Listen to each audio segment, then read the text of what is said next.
Hello दोस्तों, आप सभी का हमारे यूट्यूब के अनमोल क्लासेस में स्वागत है। आज हम लोग फिजिक्स के कुछ महत्वपूर्ण प्रश्नों पर चर्चा करेंगे जो आने वाले सभी परीक्षाओं के लिए महत्वपूर्ण है। तो शुरू करते हैं। पहला प्रश्न जो दिया हुआ है, एवोगाड्रो संख्या का मान होता है। तो एवोगाड्रो संख्या का जो मान होता है वह है हमारा ऑप्शन बी में जो दिया हुआ है, जो कि 6.023 × 10⁻23 है, इसलिए ऑप्शन इसका बी सही होगा। नेक्स्ट प्रश्न देखते हैं। दूसरा प्रश्न है, दूरी मापने की सबसे बड़ी इकाई है। तो यहाँ पे हमारे सामने 4 ऑप्शन दिया हुआ है। इसमें पारसेक जो है वो दूरी मापने की सबसे बड़ी इकाई, इसलिए ऑप्शन इसका ए सही होगा। और बाकी के 4 ऑप्शनों के बारे में हम अगर डिस्कस करते हैं तो देखते हैं यहाँ पे प्रकाश वर्ष जो दिया हुआ है ये भी हमारा दूरी का ही एक मात्रक है, लेकिन ये पारसेक से छोटी इकाई है। और बाकी के ऑप्शन जो यहाँ पे ऑप्शन डी में जो दिया हुआ है, ऑप्शन डी है जो ये एम्पियर, ये हमारा एम्पियर, इसके द्वारा हम लोग किसको मापते हैं बाबू? धारा को, करंट को मापते हैं, धारा को मापते हैं।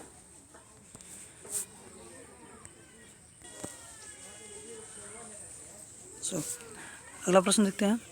तीसरा प्रश्न दिया हुआ है, एक प्रकाश वर्ष में होता है कितना मीटर मतलब होता है? तो एक प्रकाश वर्ष में 4.96 × 10⁻15 मीटर होता है, जो कि ऑप्शन बी में दिया हुआ है, इसलिए ऑप्शन इसका बी सही होगा। अगला प्रश्न है, 1 लीटर कितने गैलन के बराबर होता है? तो 1 लीटर जो हमारा होता है वो 2.2642 गैलन के बराबर होता है, इसलिए ऑप्शन इसका ए सही होगा। अगला प्रश्न, 1 फर्मी में कितना मीटर होता है? तो 1 फर्मी में हमारा 10⁻⁻15 मीटर होता है, इसलिए ऑप्शन इसका बी सही होगा। नेक्स्ट प्रश्न है, लॉगरिथम के आविष्कारक हैं। तो लॉगरिथम का खोज जो किया था उस वैज्ञानिक का नाम था जॉन नेपियर, जो कि ऑप्शन सी में है, इसलिए ऑप्शन इसका सी सही होगा।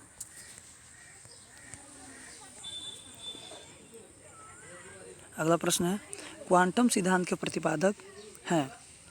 तो 4 ऑप्शन दिया हुआ है, इसमें से ऑप्शन क्वांटम सिद्धांत को जो सबसे पहले प्रतिपादित किए थे वो थे हमारे मैक्स प्लांक, तो ऑप्शन सी सही होगा।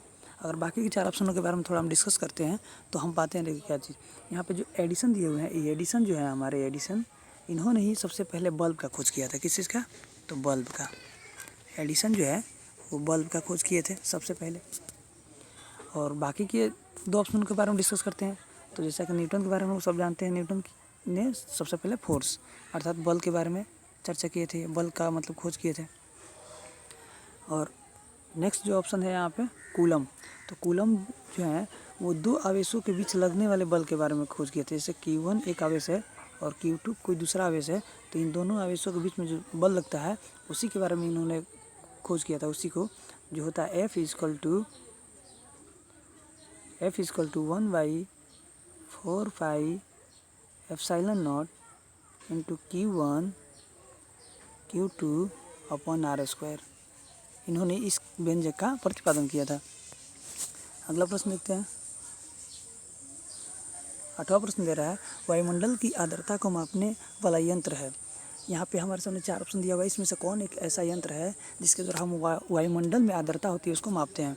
तो वायुमंडल की आर्द्रता को हम लोग हाइग्रोमीटर द्वारा मापते हैं, जो ऑप्शन बी में है, इसलिए बी सही होगा। अगला प्रश्न है 9 नंबर का प्रश्न है, 1 एंगस्ट्रॉम बराबर होता है। तो 1 एंगस्ट्रॉम जो होता है 10⁻⁻10 मीटर के बराबर होता है, इसलिए इसका आंसर ये सही होगा।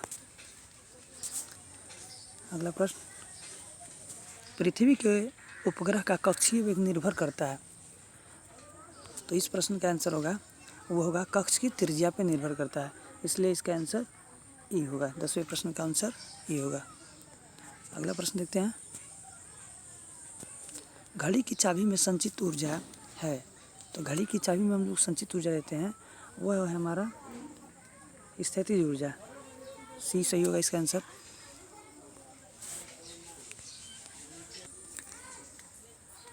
अगला प्रश्न है, यदि किसी पिंड के संवेग 50% बढ़ा दिया जाए तो गतिज ऊर्जा का मान होगा। तो 50वें प्रश्न में जो है इसका आंसर होगा 125% बढ़ जाएगा, इसलिए ऑप्शन इसका सी सही होगा। अगला प्रश्न है अनुदैर्घ्य तरंग उत्पन्न हो सकती हैं। तो अनुदैर्घ्य तरंग जो होती हैं वो सभी माध्यमों में उत्पन्न हो सकती हैं, इसीलिए इसका आंसर ये सही होगा। अगला प्रश्न है किस माध्यम में अनुप्रस्थ तरंग उत्पन्न नहीं हो सकती। तो अनुप्रस्थ तरंग जो होती हैं वो केवल एक एयर अर्थात हवा में उत्पन्न नहीं हो सकती, इसका ऑप्शन सी सही होगा।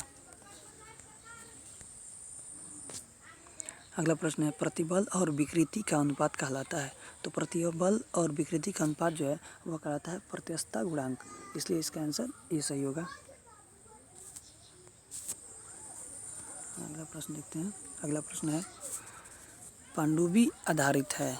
तो पनडुब्बी जो है वह आर्किमिडीज के सिद्धांत पे कार्य करता है, इसलिए इसका ऑप्शन बी सही होगा। नेक्स्ट प्रश्न, अगला प्रश्न देखते हैं हम लोग। समुद्र में तैरना नदी की अपेक्षा आसान है, क्यों। तो इसका रीजन यह है कि समुद्र के पानी का घनत्व तो नदी के पानी से अधिक होता है, इसलिए समुद्र में तैरना नदी की अपेक्षा आसान होता है, इसलिए ऑप्शन इसका डी सही होगा।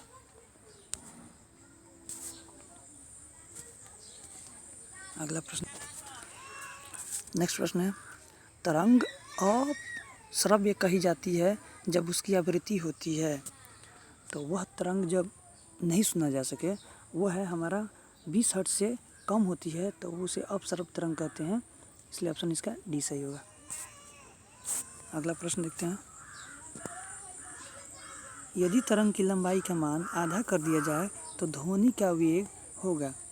तो ध्वनि का वेग भी आधा हो जाता है, इसलिए ऑप्शन इसका ए होगा। अब यहाँ पे हम बोल सकते हैं कि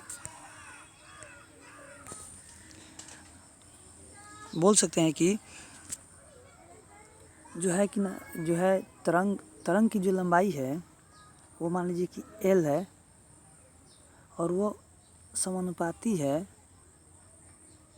ध्वनि की, अर्थात जैसे जैसे ध्वनि का मान बढ़ेगा तो वैसे वैसे लंबाई भी बढ़ेगी, अर्थात जैसे जैसे लंबाई बढ़ेगी वैसे वैसे ध्वनि का मान भी बढ़ेगा।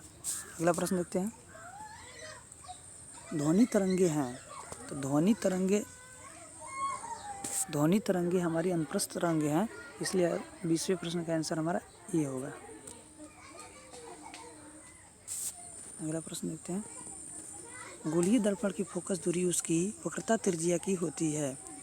तो यह आधी होती है, वक्रता त्रिज्या की आधी होती है।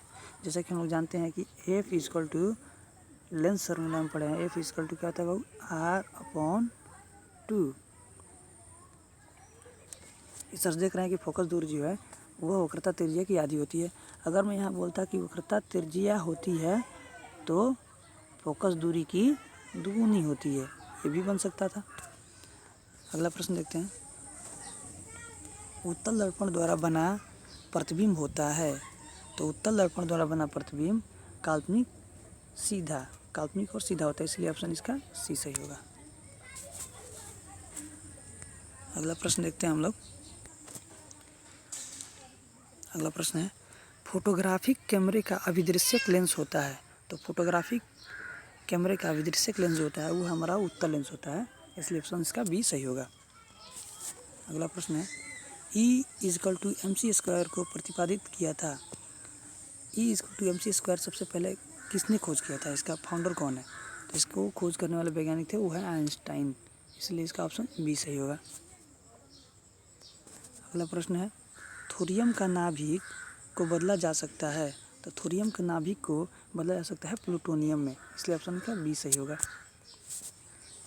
नेक्स्ट प्रश्न है फ्यूज के पदार्थ का होना चाहिए, फ्यूज का पदार्थ जो है उसको होना चाहिए कि इससे कैसा होना चाहिए, तो निम्न गलनांक का होना चाहिए, इसलिए ऑप्शन इसका बी सही होगा।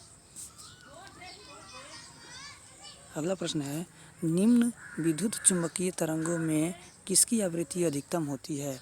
तो सर्वाधिक आवृत्ति जो होती है वो है हमारा अवरक्त तरंग।